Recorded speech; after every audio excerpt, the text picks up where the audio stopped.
Қайырлы күн қыздар, біз сіздермен бүгін басма дайындаймыз. Ол үшін табамызды жақсылап қыздырып, оған сұйық май құямыз.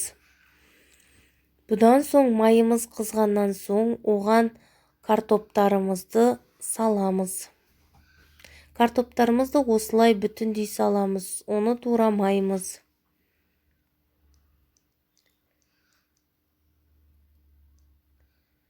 Картоптарды салғанда оның бір жағын қызартып алып, екінші жақтарында жақсылап қызарғанша қуырамыз.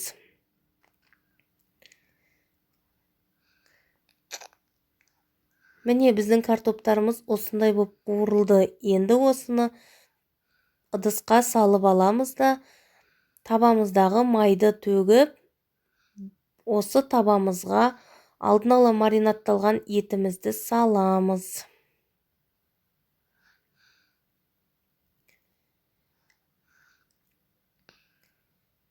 Одан соң оған пиязымызды саламыз.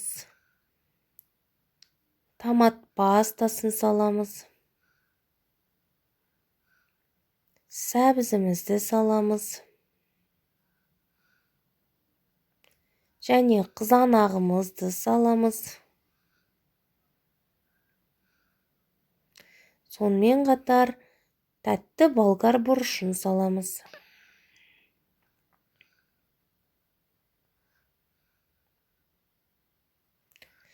Бұдан кейін картопымызды тағы да бетіне салып,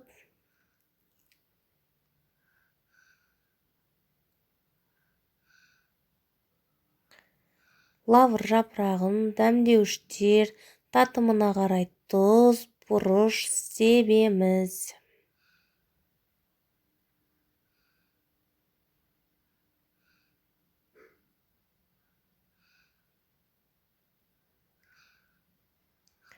Он минутқа қақпағын жауып қоя тұрып, бұдан соң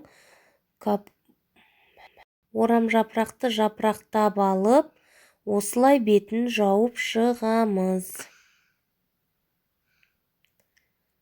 Қыздар, бұған су құймаймыз.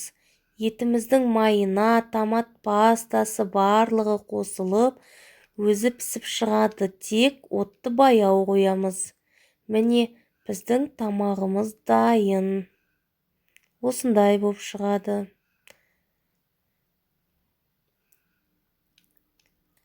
Ас болсын, жасап көріңіздер.